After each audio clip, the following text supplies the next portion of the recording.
نیک اعمال کی توفیق کیسے ملتی ہے؟ وہ کون سے اسباب ہیں جن کی وجہ سے بندے کو نیک اعمال میں آگے سے آگے بڑھنا نصیب ہوتا ہے؟ تو اس عنوان پر آج یہ تیسرا خطبہ ہے۔ اللہ تعالی ہمیں ان تمام اسباب کو سیکھنے، یاد رکھنے، اپنانے کی توفیق عطا فرمائے۔ پہلا سبب یہ بیان کیا تھا کہ بندہ سخی ہو، دریا دل ہو، کنجوس نہ ہو، بخیل نہ ہو۔ سخاوت ایسی عظیم صفت ہے جو اپنے ساتھ بہت سارے خیر کو لے کر آتی ہے۔ اسی طرح بندہ متقی ہو، اللہ تعالیٰ سے ڈرنے والا ہو، عقیدہ توحید کا حامل ہو۔ اور چوتھا سبب یہ ہے کہ نیک اعمال کی توفیق اللہ سے مانگی جائے، یعنی دعا کا اہتمام ہو، بندہ دعا کرتا رہے۔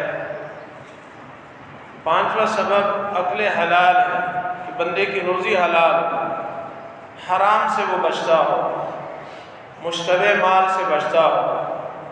فمن اتقى الشبہات، جو بندہ شبہ والی چیز سے بچ گیا ہے، مشتبہ چیز سے بچ گیا ہے، تو اس نے اپنی عزت بھی بچا لی اور اپنا دین بھی بچا لی۔ عقل حلال، اس کے بارے میں لوگ کہتے ہیں یہ تو جی آج کے دور میں تو بہت ہی مشکل ہے۔ میں نے پہلے عرض کیا تھا کہ اللہ تبارک و تعالیٰ تو اپنے دین کے بارے میں فرماتا ہے کہ دین آسان ہے، تو اللہ کی بات سچی ہے، بندے تو جھوٹ بولتا ہے۔ جیسے ایک آدمی کو آپ نے شہد کا نسخہ تجویز کیا، اس کا پیٹ خراب تھا، وہ جتنی بار بھی شہد پلایا تو اس کی طبیعت اور خراب ہوئی، اس کے موشن بڑھ گئے۔ تو آخری دفعہ میں آپ نے اس مریض کے بھائی سے یہ فرمایا تھا کہ اللہ تعالیٰ سچا ہے اور تمہارے بھائی کا پیٹ جھوٹا ہے، اسے شہد پلا، اسے شفا ہوگی۔ پھر شہد پلایا تو اس کی وہ بیماری جو ہے ٹھیک ہو گئی۔ تو بندہ جھوٹا ہے، اللہ سچا ہے۔ اللہ فرماتا ہے دین آسان ہے۔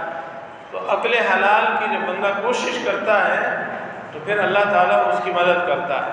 جب پہلے اس کا نظریہ خراب ہے کہ نہیں یہ تو بہت مشکل ہے، تو ہو سکتا ہے اس پر مشکل ہو جائے، لیکن اگر اللہ پر اعتماد ہے، بھروسہ ہے، آپ کوئی چیز فروخت کر رہے ہیں، اس کے عیب سے آپ واقف ہیں، آپ اس کا عیب چھپاتے نہیں ہیں، بیان کر دیتے ہیں، تو یہی چیز برکت کھینچ کر لاتی ہے۔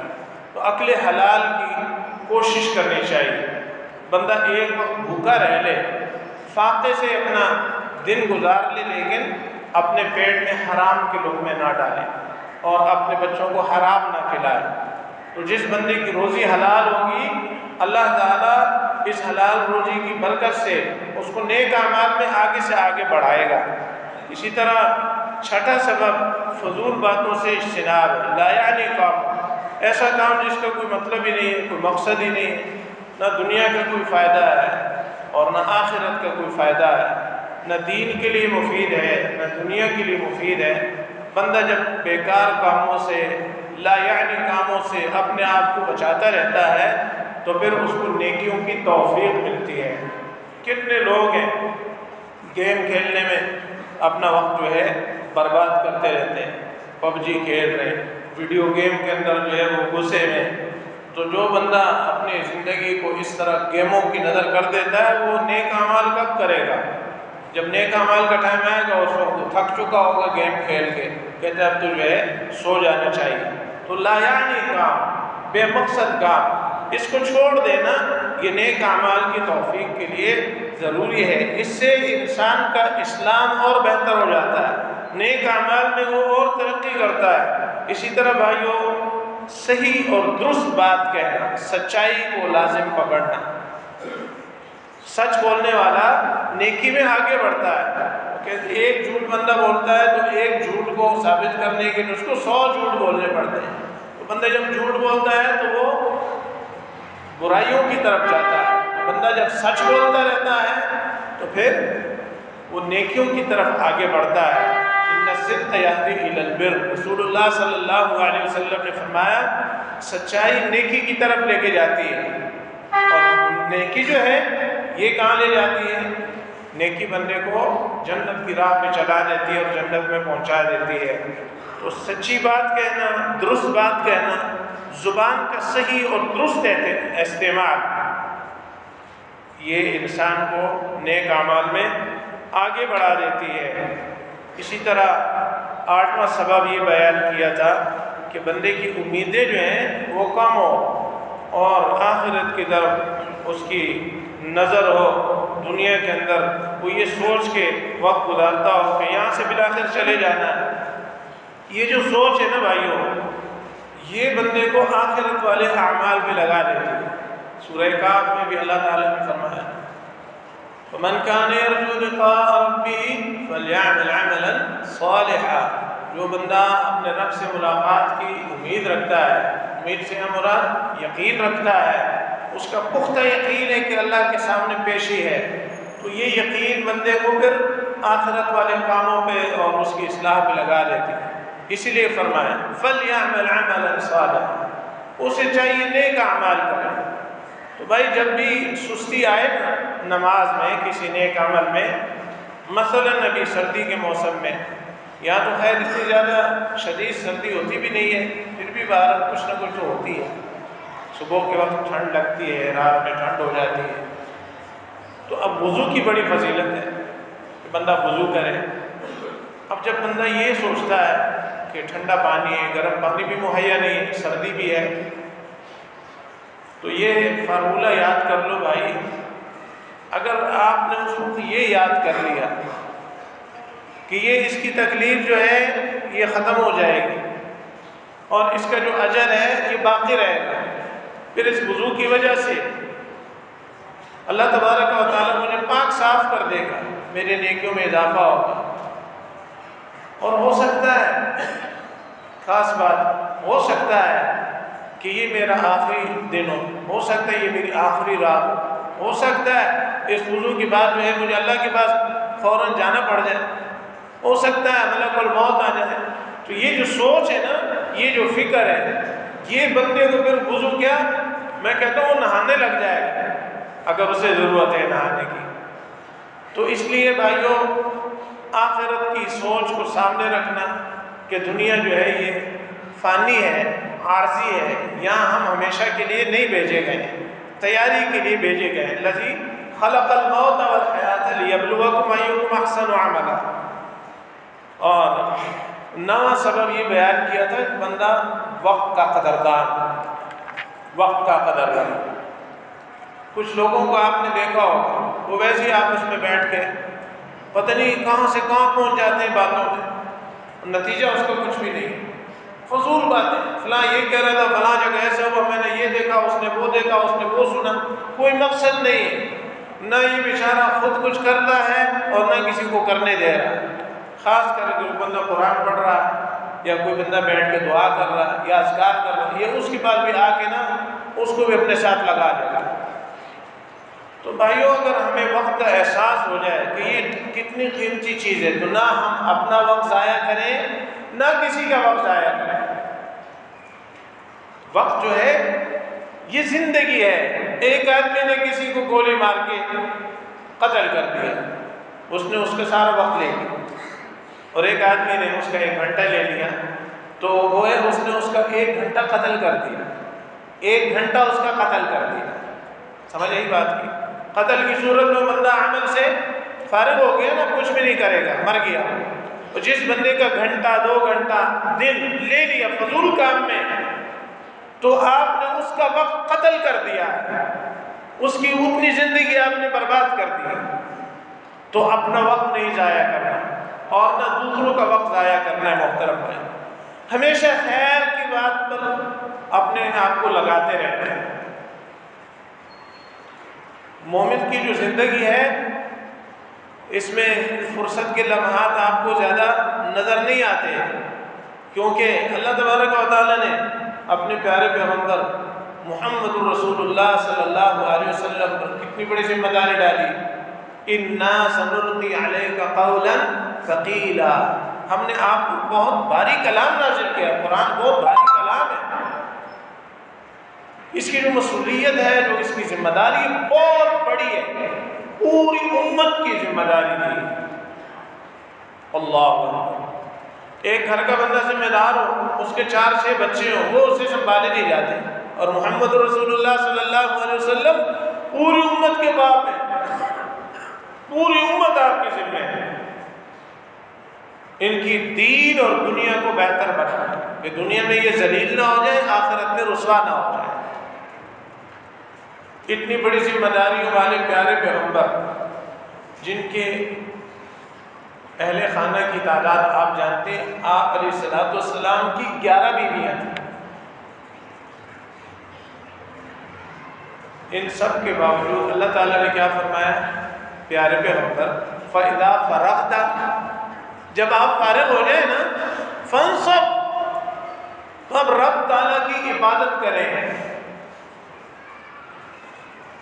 آپ ہمہ وقت اللہ کو یاد کرتے ہیں، اللہ کا ذکر کرتے ہیں، آپ کی زبان اللہ تعالیٰ کے ذکر سے تر رہتی تھی۔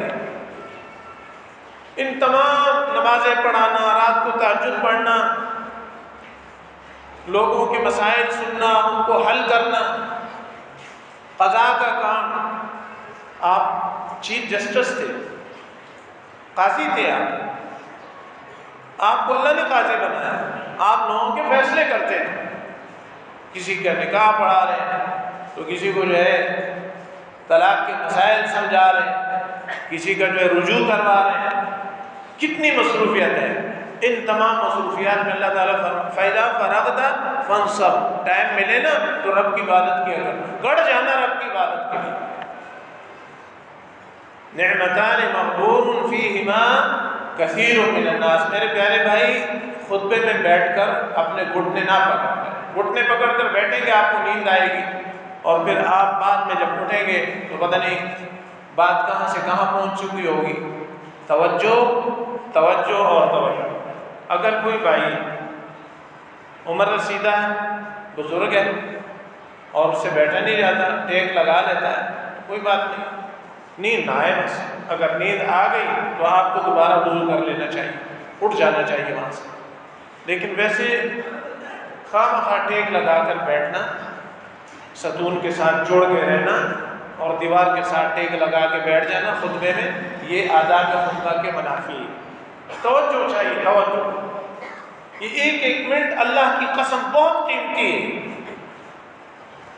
تو جتنا ٹائم مجھے لگتا ہے نا آپ کو ہلانے اور جگانے میں، اگر آپ توجہ کرتے رہیں گے تو یہ بات دہرانے کی کیا ضرورت ہے، نقصان نہ ہو جائے ہمارا۔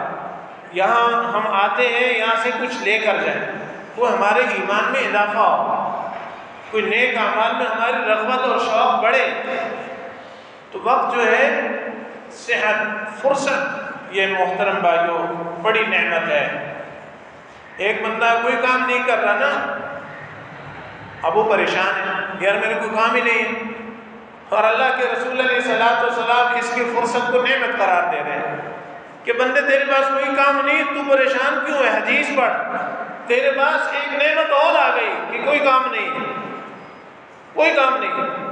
اب جب کوئی کام نہیں ہے تو پھر آپ کو ہم کام پہ لگا رہے ہیں، کیا کرنا ہے؟ اللہ کا ذکر کر، درود شریف پڑھ لیں، باہر نکل کسی مسلمان کا بھلا کر، کوئی مسافر جا رہا ہو اس کو راستہ سمجھا، کوئی سامان اٹھا کے لے کے جا رہا ہو اس کا سامان اٹھا کے اس کے ساتھ چل، کسی کی خیریت پوچھنے چلا جا، قریب کے کسی اسپتال میں جا کے 2-4 مریضوں کی خیریت پوچھ کے آ جا۔ تیرے پاس کوئی کام نہیں کرنے کا، یہ سامنے قبرستان ہے، وہاں جا کے اپنی آخرت کو یاد کر کے آ جا۔ بہت کام ہے مومن کے پاس کرنے کے لیے۔ مومن ایسا فالتو نہیں ہوتا کہ وہ ایسے ہاتھ پہ ہاتھ رکھ کے بیٹھے جی کیا کر رہا ہے، تو ٹائم پاس کر رہے ہیں، فضول گپیں، فضول باتیں۔ مومن ایسا گپی نہیں ہوتا۔ اللہ اکبر۔ محترم بھائیوں، پھر اللہ تبارک و تعالیٰ نے ہمیں یہ بھی کام دیا ہے کہ ایک دوسرے کو یاد دلاتے رہو، ایک دوسرے کو یاد دلاتے رہو۔ ہمارے بزرگ علماء، اساتذہ، اللہ تعالیٰ ان کی زندگی میں برکت کرے، جو جا چکے اللہ کے پاس، اللہ تعالیٰ ان کی قبریں ٹھنڈی کرے، اللہ تعالیٰ ان کو جنت الفردوس کے اعلیٰ مقامات عطا فرمائے۔ ہمارے اساتذہ کا کیا طریقہ تھا، بیٹھے ہیں، ملاقات ہوئی ہے، کہیں سے آئے ہیں، پوچھتے ہیں بھئی کیا حال ہے، خیریت ہے؟ تو جو حال چال پوچھتے ہیں نا، اس کے ساتھ یہ پوچھتے تھے بھئی آج کل کون سی کتاب پڑھ رہے ہو، کس کتاب کا مطالعہ کر رہے ہو، کوئی کتاب پڑھ رہے ہو؟ نہیں۔ اسی طرح ہمارے ایک ساتھی ہیں، وہ ملتے خیریت تو پوچھتے ہی پوچھتے ہیں، کہتے ہیں ہاں اور سناؤ ایمان کا کیا حال ہے، ایمان کس حالت میں ہے؟ باہر کسی سے بات ہو رہی ہے کال پہ، اب وہ انگلینڈ کے اندر رہ رہا ہے، دوستی ہے، تعلق ہے، مسلمان ہے، تو اس سے پوچھیں ہاں بھائی ایمان کا کیا حال ہے، کیونکہ خطرے والی جگہ میں ہے نا، جہاں ایمان کے ڈاکو دندناتے پھر رہے ہیں، جس طرح یہاں روٹی کے ڈاکو پھر رہے ہیں وہاں ایمان کے ڈاکو پھر رہے ہیں، اور اس کو روتے ہیں، او دیکھو جی موبائل چھن گیا، او پیسے چھن گیا، او ڈاکہ پڑ گیا، او مہنگائی آ گئی، یہ واقعی بڑی مصیبتیں ہیں۔ لیکن میں آپ کو یہ بتاؤں، یہ تل حقیقت کہ کفار کے ملکوں میں اس سے بڑی مصیبت ہے کہ ایمان کے ڈاکو ہیں، ایمان کے ڈاکو۔ تو جب ایمان کے ڈاکوؤں کے بیچ میں کوئی رہ رہا ہو تو اس سے ضرور پوچھا کرو بھائی ایمان کا کیا حال ہے۔ تو مومن آدمی جو ہے وہ اپنے ایمان کی فکر کرتا ہے۔ تو یہ 9 سبب جو میں نے آپ کو تقریباً تیسری مرتبہ میں ریپیٹ کر رہا ہوں، اور ریپیٹ کرنے کا فائدہ ہوتا ہے، نبی صلی اللہ علیہ وسلم ایک بات 3 مرتبہ کرتے تھے۔ کتنی مرتبہ کرتے تھے؟ 3 مرتبہ کرتے تھے، تاکہ سننے والے کو اچھی طرح سمجھ آ جائے۔ پھر پوچھتے تھے سنا بھائی میں نے کیا کہا، پھر سبق سنتے تھے۔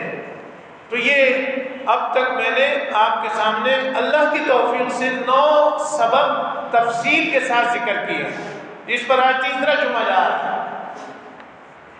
تو یہ اسباب انشاءاللہ مجھے امید ہے آپ کو یاد ہو گئے ہوں گے، اور آپ ان اسباب کو اختیار کر رہے ہوں گے، اور انشاءاللہ ان اسباب اور ان جیسے دیگر اسباب کی برکت سے اللہ تبارک و تعالیٰ آپ کو نیک اعمال میں بہت آگے لے کے جائے گا۔ 10واں اہم ترین سبب کیا ہے کہ بندہ مومن جو اعمال کرتا ہے ان کیے گئے اعمال پر خوف رکھتا ہے عدم قبولیت کا۔ اس جملے کا مطلب کیا ہے، اور اس کو واضح کرتا ہوں۔ آپ نے جو کیا ہے، آپ کے دل میں یہ ڈر ہے، کر تو لیا ہے میں نے اللہ کی توفیق سے، اب پتہ نہیں قبول ہوگا کہ نہیں ہوگا۔ آپ جب یہ سوچتا ہے نا کہ پتہ نہیں جو اب تک میں کیا ہوں یہ قبول ہوگا کہ نہیں ہوگا، تو اس خوف سے اور عمل کرتا ہے، اس خوف سے کیا کرتا ہے، اور عمل کرتا ہے۔ اللہ تبارک و تعالیٰ نے قرآن مجید میں سورۃ المؤمنون کی یہ آیت نمبر 60 اور 61 ہے، والذین یؤتون ما آتوا، اور وہ لوگ کہ انہوں نے جو کچھ دیا وہ اس حال میں دیتے ہیں، یعنی جو بھی انہوں نے نیک عمل کیے، وہ بدنی اعمال ہو، مالی ہو، بدنی عبادات ہو یا مالی عبادات، جو بھی ان کی عبادات ہیں، جو بھی ان کے نیک اعمال ہیں، والذین یؤتون ما آتوا وقلوبهم وجلۃ، فرمایا ان کے دل جو ہیں وہ ڈرتے رہتے ہیں، وقلوبهم وجلۃ انہم الی ربہم راجعون، اس بات سے ڈرتے ہیں کہ انہوں نے اپنے رب کے پاس واپس پلٹ کر چلے جانا ہے۔ آیت عربی میں، رسول اللہ عربی ہے، رسول عربی، عربی پیغمبر ہے سب کے لیے پیغمبر۔ آپ کی زبان مادری زبان عربی، جہاں آپ نے آنکھ کھولی آس پاس سارے لوگ عرب، قرآن عربی بلسان عربی مبین، اور اس آیت کو سننے والی آپ کی زوجہ طاہرہ مطہرہ سیدہ عائشہ رضی اللہ تعالی عنہ عربی قرآن سن کے کیا کہا، یا رسول اللہ صلی اللہ علیہ وسلم کیا اس سے وہ لوگ مراد ہیں جو بدکار ہیں، شرابی ہیں، گنہگار لوگ ہیں، چور مراد ہیں اس سے؟ یہ عائشہ رضی اللہ تعالیٰ عنہ نے آیت سن کر نتیجہ نکالا کہ شاید یہ وہ لوگ ہیں جو ایسے کام کرتے ہیں کہ بعد میں کیا ہے، ڈرتے ہیں کہ غلط کام ہو گیا ہے، یہ ان کے ذہن میں آیا۔ اس سے یہ پتہ چلتا ہے بھائی قرآن مجید کی تفسیر کے لیے حدیث کی ضرورت ہے۔ جو بندہ منکر حدیث ہے وہ مسلمان نہیں ہے، وہ سب کچھ ہو سکتا ہے، مسلمان نہیں ہو سکتا، کیونکہ اگر ایک بندہ لا الہ الا اللہ کہتا ہے اور محمد رسول اللہ کا انکار کرتا ہے تو تم کہتے ہو یہ مسلمان نہیں ہے۔ تو ایک بندہ کہتا ہے میں قرآن کو مانتا ہوں، حدیث کو نہیں مانتا، یہ پیغمبر کا انکار کر رہا ہے۔ ایک پیغمبر کی ذات کا منکر ہے، کافر ہے، اور دوسرا پیغمبر کی بات کا منکر ہے، یہ بھی مسلمان نہیں ہے۔ تو حدیث یہ ضرورت ہے قرآن مجید کی تفسیر کے لیے، اس سے معنی واضح ہوتا ہے۔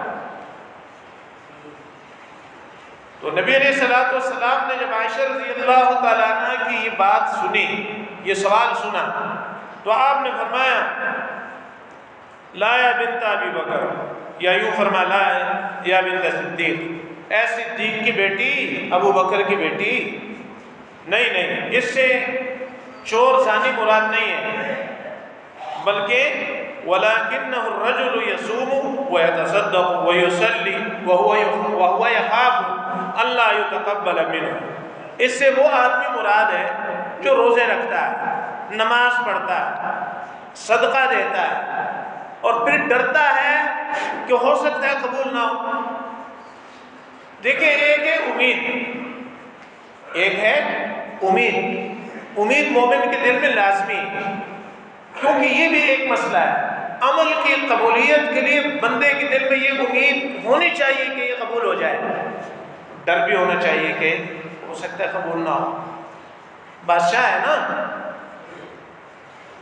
وہ تو کہہ رہا ہے تم کرو میں قبول کروں گا، لیکن یہاں خوف کی وجہ یہ سمجھ آ رہی ہے کہ بندہ اپنے عمل پہ خود مطمئن نہیں ہے کہ پتہ نہیں مجھ سے کوئی اس میں غلطی ہو گئی ہو، تو کوئی اخلاص میں فرق ہو، کوئی طریقے میں فرق ہو، توجہ میں فرق ہو، بہت ساری چیزیں ہو سکتی ہیں۔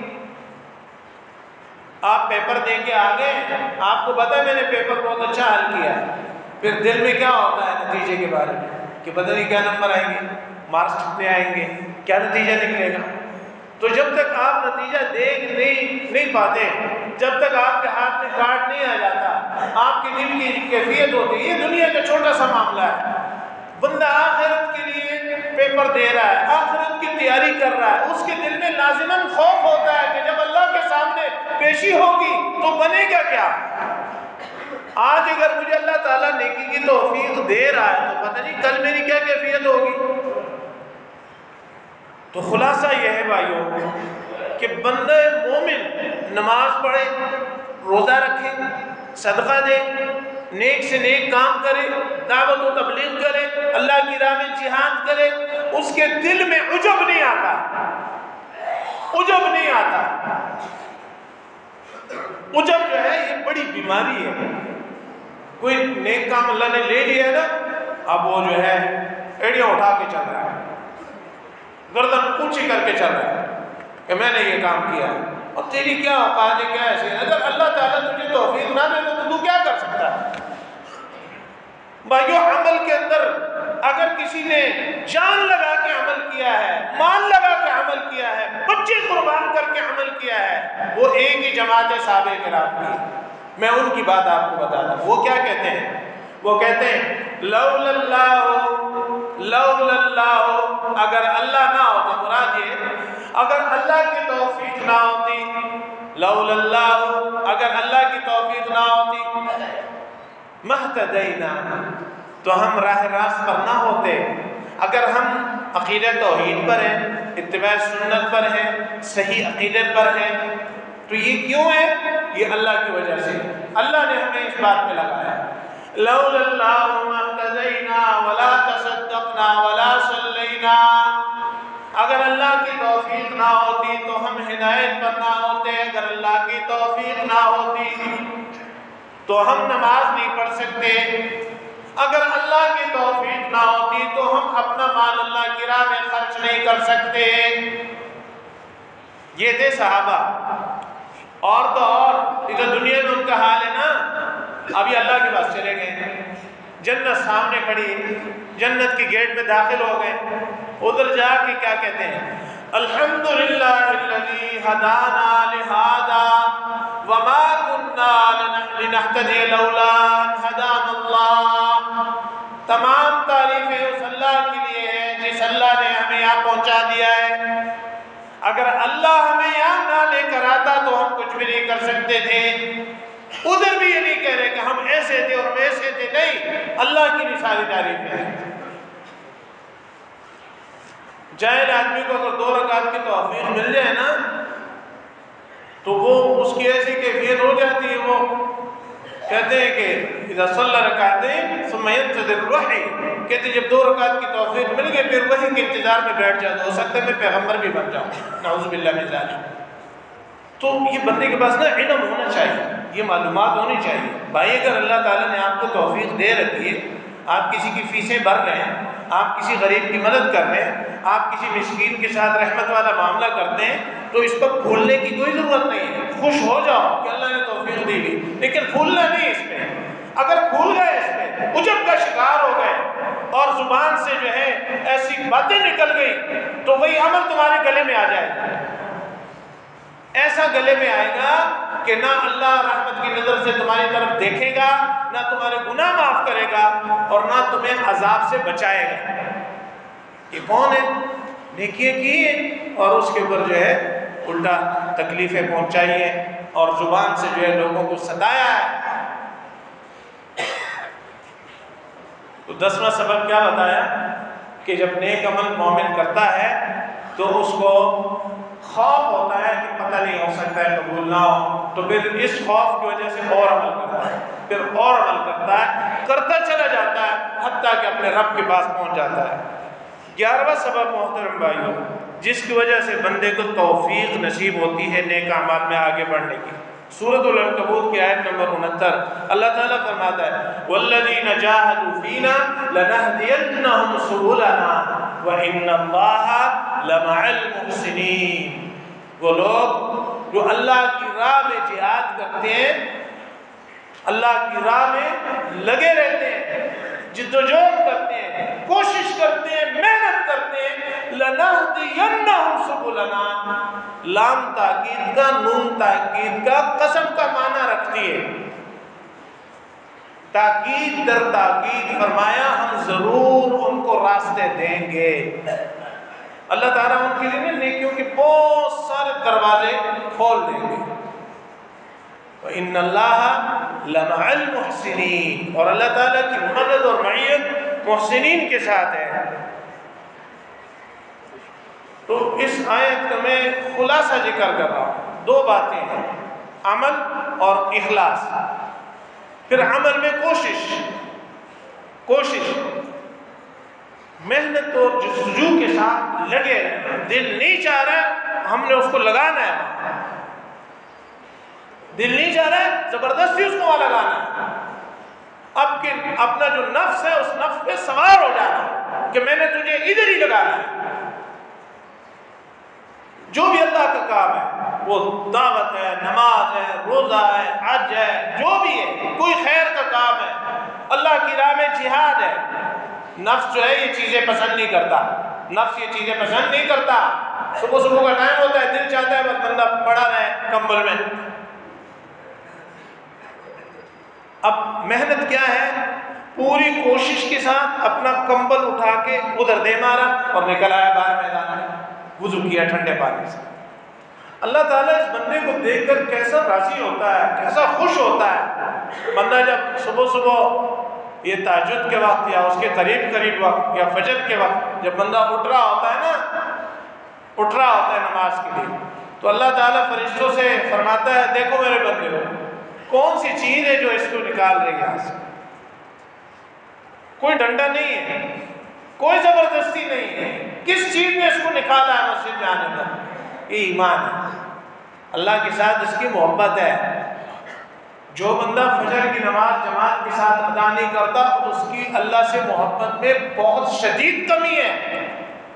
دعویٰ بہت بڑا ہے لیکن شدید کمی ہے۔ یہ ہو نہیں سکتا بھائیوں، ہمیں یہ بات سمجھ نہیں آتی۔ بندہ اللہ سے محبت بھی کرتا ہو اور اس محبت سے وہ کمبل سے بیر بھی نہ ہے۔ کبھی بندہ بیمار ہو جاتا ہے، مریض ہے، شدید بخار ہے، ہمت ہی نہیں ہے، یہ ایک الگ مسئلہ ہے، لیکن مستقل جو ہے بندے کا یہی طریقہ ہے کہ صبح وہ نماز سے غائب ہے۔ عموماً اس کا نماز پڑھتا ہے، نماز کافر نہیں ہے، پڑھتا ہے، لیکن اس کی نماز سورج نکلنے کے بعد ہوتی ہے۔ میں آپ کو یہ نصیحت کرتا ہوں، اگر آپ کی آنکھ کھلے اور آپ نے دیکھا کہ جماعت نکل گئی یا نکل رہی، یا میں مسجد میں پہنچتا ہوں اور نماز نہیں ملے گی، میری یہ دل سے نصیحت ہے تب بھی آپ گھر سے نکل کے مسجد میں آ کے نماز پڑھیں۔ اگر آپ اس نصیحت پر عمل کر لیں گے، انشاءاللہ تعالیٰ ایک وقت آئے گا آپ سب سے پہلے مسجد میں پہنچیں گے اور آپ کی جماعت نہیں جائے گی۔ ہم کیا کرتے ہیں، جماعت نکل گئی، چلو اتنی پڑھ لیں، جائز ہے، میں ناجائز نہیں کہہ رہا ہوں، لیکن محنت کر کے کوشش کر کے مسجد میں آ جاؤ، مسجد میں آ جاؤ۔ مسجد میں آؤ گے، ہو سکتا ہے تمہارا کوئی اور بھائی بھی مل جائے تو 2 ہو گئے، ہو سکتا ہے 3 بندے رہ گئے، تو آپ کو جماعت مل جائے گی۔ اور جو بندہ گھر سے جماعت کی نیت سے آ رہا ہے، اگر اس کی جماعت نکل گئی تو اس کو اجر جماعت کا ہی ملتا ہے۔ اللہ کی کتنی بڑی مہربانی ہے۔ تو یہ 11واں سبب تھا کہ بندہ نیک اعمال کے لیے کوشش کرے، محنت کرے، محنت کرے۔ مشکل ہو رہی ہے، مشکل جھیلے اس کے لیے، لیکن محنت کرے۔ آج کیا تاریخ ہے اسلام کی، اسلامی مہینے کی کیا تاریخ ہے؟ آج 13 تاریخ ہے۔ 13 تاریخ کو کیا ہوتا ہے؟ روزہ ہوتا ہے۔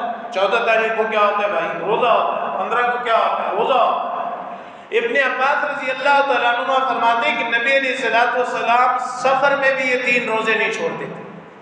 سفر میں، جیسے ہم سفر میں ہوتے ہیں نا تو سنتیں نہیں پڑھتے، ٹھیک ہے، لیکن جو فجر کی سنتیں ہیں یہ سفر میں بھی نبی علیہ السلام نے نہیں چھوڑی۔ اسی طرح بھائیو یہ جو 3 روزے ہیں یوم 20 کے، یہ 3 روزے رسول اللہ صلی اللہ علیہ وسلم نے سفر میں بھی نہیں چھوڑے۔ حالانکہ سفر میں فرض روزہ بھی بندہ چھوڑ سکتا ہے، بعد میں رکھ لے، لیکن نبی علیہ السلام اس کا اس قدر اہتمام کرتے تھے کہ یہ 3 روزے آپ لازمی رکھتے ہیں۔ صحابہ کرام کو اس کی تلقین کرتے تھے، لوگ ان روزوں پر مداومت کرتے تھے، اور ان روزوں پر مداومت کی وجہ سے، استقامت کی وجہ سے اللہ تعالیٰ کو بہت بڑی خیر نصیب کرتا تھا۔ اللہ اکبر۔ 12واں سبب محترم بھائیوں، جب بندہ رات کو سوتا ہے تو اس کو کیا کرنا چاہیے؟ نمبر 1 وضو کرنا چاہیے، کیونکہ یہ جو میں حدیث پڑھ رہا ہوں امام بخاری نے اس کو ذکر کیا ہے۔ صحیح بخاری میں یہ 4 جگہ پر یہ حدیث ہے۔ امام مسلم نے اس کو ذکر کیا، امام ابو داؤد نے، امام ترمذی، امام ابن ماجہ، امام دارمی، امام احمد اور دیگر محدثین نے جو بھی انہوں نے ذکر کیا اس حدیث کو، تو یہ بھی ایک سبب ہے۔ جب بندہ اس عمل پر استقامت اختیار کر لے، روز اس کا یہ عمل ہو، تو اللہ تعالیٰ اس بندے کو نیکی کی توفیق سے نوازتا رہے۔ وہ کیا ہے؟ برا بن عازب کہتے ہیں کہ نبی علیہ السلام نے فرمایا اذا اتیت مضجعک فتوضا وضوءک للصلاۃ، جب تو اپنے بستر کی طرف آئے تو وضو کر کے آئے، ایسے وضو کر جیسے نماز کے لیے وضو کرتا ہے۔ ثم استجع علی شقک الایمن، پھر لیٹے تو اپنے دائیں کروٹ پر لیٹے۔ یہ یاد رکھنا، الٹا لیٹنا یہ اہل جہنم کا طریقہ ہے۔ جہنمی آدمی الٹا لیٹتا ہے، العیاذ باللہ۔ کسی پہ فتویٰ نہیں لگا رہا، ایک آدمی الٹا لیٹا ہوا تھا، نبی علیہ السلام نے اپنے قدم مبارک سے ٹھوکر لگا کے بات بتائی ہے کہ یہ طریقہ جہنمیوں والا ہے۔ تو اس حدیث میں کیا ہے کہ ثم استجع علی شقک الایمن، دائیں کروٹ پر لیٹ، وقل، اور پھر یوں کہہ۔ اب یہ جو کہنا ہے نا، یہ آخری کلام ہونا چاہیے، اس کے بعد پھر کسی سے بات نہیں کرنی، سو جانا۔ جیسے ڈاکٹر یا حکیم جو ہے بعد دوائی دے کے کہتا ہے بھائی اس کے بعد پانی نہیں پینا، سمجھے نا، رات کو جب یہ دوا لینی ہے اس کے بعد پانی نہیں پینا یا کچھ کھانا نہیں ہے وغیرہ۔ اس میں کیا ہے کہ یہ جو آپ نے عمل کرنا ہے نا، وضو کیا ہے، بستر پر آ گئے ہیں، اور بھی اعمال ہیں، ابھی صرف میں یہ 2 چیزیں بیان کر رہا ہوں، وضو کرنا اور تیسرا لیٹتے ہوئے سیدھے کروٹ لیٹنا، اور پھر اس کے ساتھ یہ کہنا اللہم اسلمت نفسی الیک۔ مشکل نہیں ہے بھائیو، تھوڑی سی محنت سے ہی آپ کو دعا یاد ہو جائے گی۔ اللہم اسلمت نفسی الیک ووجہت وجہی الیک وفوضت امری الیک والجأت ظہری الیک رغبتا ورہبتا الیک لا ملجأ ولا منجا منک الا الیک آمنت بکتابک الذی انزلت وبنبیک الذی ارسلت۔ یہ دعا پڑھو۔ ترجمہ میں قصداً چھوڑ رہا ہوں، وقت نہیں ہے، انشاءاللہ پھر صحیح۔ فرمایا فَإِنَّكَ إِن مُتَّ فِي لَيْلَتِكَ مُتَّ عَلَى الْفِطْرَةِ، فرمایا اگر رات کو تو فوت ہو گیا نا تو فطرت اسلام پر فوت ہوگا۔ اور وَإِنْ أَصْبَحْتَ أَصَبْتَ أَجْرًا، اگر صبح ہو گئی تو زندہ رہا، أَصَبْتَ أَجْرًا، اجر پائے گا۔ تو یہ بندہ جب اس دعا کا اہتمام کرتا ہے تو آگے جو صبح آ رہی ہے، جو آگے اس کو زندگی مل رہی ہے، اس کو اللہ تبارک و تعالی نیکیوں کی توفیق سے نوازے گا۔ بھائی جب ایک نیکی قبول ہو جاتی ہے، اللہ تعالیٰ اس کو دوسری نیکی کی توفیق عطا فرماتا ہے۔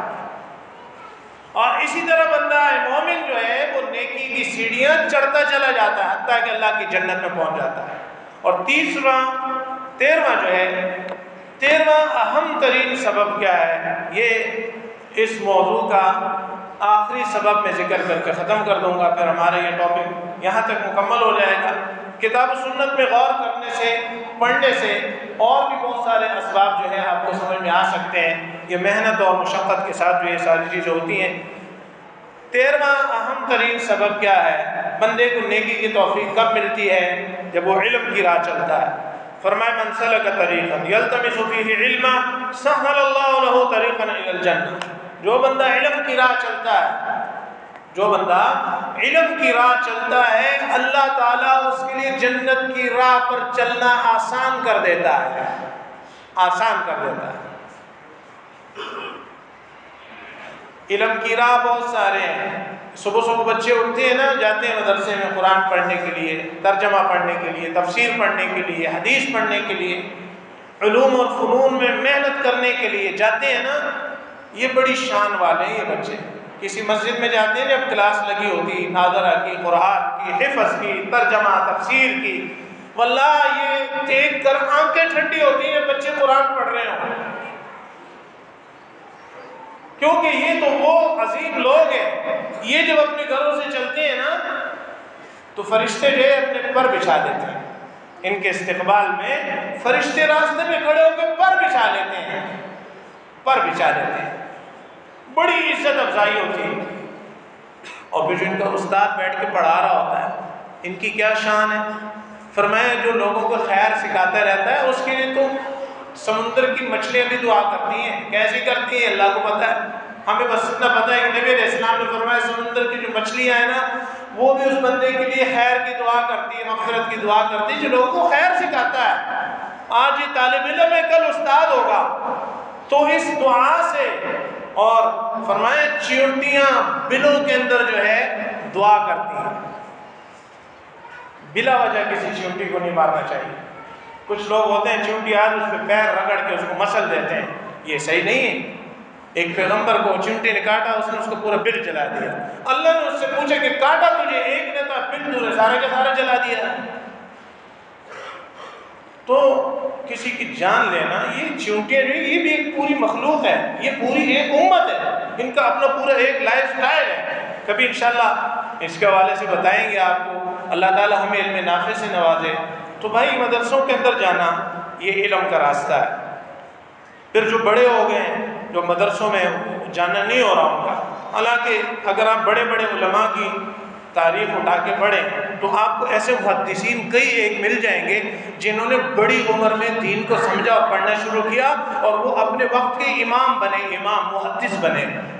میرے پاس وقت نہیں ہے کہ میں آپ کو اس کی تفصیل میں لے کے جاؤں، لیکن علم کی راہ آپ چلنا چاہیں، کتنے ایسے تاجر بھائی ہیں جن کو اللہ تعالیٰ نے وسعت دے رکھی، کوئی کام نہیں ہے، بلکہ ان کے کام کرنے والے دسیوں لوگ ان کے ساتھ ہوتے ہیں۔ اگر وہ اپنی زندگی میں سے وقت نکال کے سفید بالوں کے ساتھ بھی جا کے مدرسے کی کلاس میں بیٹھ جائے، انشاءاللہ وہ خیر سے محروم نہیں ہوں گے۔ جاؤ مدرسوں کو آباد کرو۔ ہمارے مدرسوں میں کون ہوتی ہے؟ یہ جی چترال کے طالب علم ہیں۔ یہ طالب علم کون؟ یہ جی مہاجرین ہیں۔ یہ کون ہے؟ یہ جی آنکھوں سے نابینے حافظ جی ہیں، جو نابینا ہو اس کو حافظ جی کہتے ہیں۔ یہ جی لنگڑے جی ہیں۔ یہ جتنے بھی ہیں یہ سارے یہ جی ہیں، اور ہم سارے کیا ہیں؟ 3G اور 4G اور جی ہیں۔ ہم نے کیا کیا؟ ہمارے بچے کہاں ہیں؟ نہیں، ہمارے بچے انگلش میڈیم میں پڑھتے ہیں کیونکہ ہم نے ان کو انگریز کا نوکر بنانا ہے۔ بیٹی الگ جا رہی ہے جناب، اس کو اتنا پڑھا لیا، سر پہ چڑھا لیا کہ اب اس کو سمجھ ہی نہیں آ رہی کہ برقع کیا ہوتا ہے، حیا کیا ہوتا ہے۔ تو محترم بھائیو، علم کی راہ چلو، یہ اللہ تعالیٰ آپ کو جنت کے راستے پر چلانا آسان کر دے گا۔ پھر آپ جمعے کے لیے آئے نا، تو جمعے کے لیے آنا بھی علم کی راہ ہے۔ جمعے کے لیے آنا بھی علم کی راہ ہے۔ بندہ اہتمام کے ساتھ آئے، توجہ کے ساتھ سنیں۔ مسجد میں درس کا حلقہ ہوتا ہے، 5 منٹ کا ہو، 10 منٹ کا ہو، 20 منٹ کا ہو، ہفتہ وار درس ہو، ماہانہ ہو، کوئی جلسہ ہو، اس میں اہتمام کے ساتھ جانا، یہ علم کی راہ ہے۔ علماء سے مسائل پوچھنا، قرآن حدیث کے بارے میں معلومات لینا، یہ علم کی راہ ہے۔ اچھی کتابوں کا مطالعہ کرنا، یہ علم کی راہ ہے۔ تو یہ اہم ترین سبب ہے۔ بندہ جب علم کی راہ چلتا ہے تو نیکیاں اس کے لیے آسان ہو جاتی ہے۔ اس کے ساتھ ایک بات ایڈ کروں گا، جب کسی چیز کی فضیلت معلوم ہو جائے، مثلاً آپ کسی کام میں سست ہیں نا، آپ تہجد نہیں پڑھتے، فار ایگزامپل آپ تہجد نہیں پڑھتے، لیکن سنتے ہیں تو شوق پیدا ہوتا ہے۔ اگر آپ چاہتے ہیں کہ آپ تہجد گزار بن جائیں، آپ تہجد کے ٹاپک پر کوئی بک لیں اور اس کو پڑھنا شروع کر دیں، انشاءاللہ اس کی برکت سے آپ تہجد گزار بن جائیں۔ جب آپ پڑھیں گے، ویسے تہجد پر یہ ملتا ہے، تہجد پر اللہ اتنا خوش ہوتا ہے، تہجد پر بندہ نیکوکاروں کے صف میں شامل ہو جاتا ہے، تہجد کی وجہ سے بندہ جو ہے اس کی بیماریاں دور ہوتی ہیں، تہجد کی وجہ سے بندے کے گناہ معاف ہوتے ہیں، تہجد کی وجہ سے بندہ گناہوں سے بچتا ہے، تو پھر آپ آگے سے آگے بڑھیں گے۔ اور آخری بات یہ ہے کہ ختم کروں گا کہ علماء کی سیرت پڑھنے سے بھی بندے کو نیک اعمال کی بڑی توفیق ملتی ہے۔ اللہ جانتا ہے، ہم نے دیکھے ایسے بندے کہ ویسے کچھ نہیں کرتے تھے، جب علماء کی سیرت پڑھی، فلاں عالم کا یہ طریقہ تھا، فلاں کا یہ طریقہ تھا، وہ اس قدر عبادت کرتے تھے، اس قدر نماز پڑھتے تھے، اس قدر اذکار کرتے تھے، تو دل میں اتنا شوق پیدا ہو گیا کہ وہ بھی کوشش کرتے ہیں کہ میں بھی یہ چیز حاصل کروں۔ تو علماء کی سیرت پڑھا کرو، تاریخ پڑھا کرو علماء کی، ان محدثین نے کس طرح محنت کی، کیسی عبادات کی، کیا مشقتیں اٹھائیں۔ انشاءاللہ جب ہم اس طرح کوشش کریں گے تو اللہ تعالیٰ جو ہے ہمیں بھی توفیق سے نوازے گا۔ بس یہ سب کچھ کرنا ہے اس وقت سے پہلے جب ملک الموت آ جائے اور آ کر کہے کہ نکال اپنی روح، وہ روح نکال کے اب لے کے جانے والا ہے، بندہ اس وقت کہے گے مجھے تھوڑی سی مہلت دے دو، فَصَدَّقَ وَأَكُن مِّنَ الصَّالِحِينَ، اب میں مال بھی لگاؤں گا اللہ کی راہ میں اور میں نیکوکاروں میں شامل ہو جاؤں گا۔ لیکن بھائیو، وَلَن يُؤَخِّرَ اللَّهُ نَفْسًا إِذَا جَاءَ أَجَلُهَا، پھر اللہ تعالیٰ کسی کو موقع نہیں دے گا، کیونکہ جتنا موقع اللہ نے دیا ہے وہ پورا ہو چکا ہے۔ اقول قولی ھذا واستغفر اللہ لی ولکم ولسائر المسلمین۔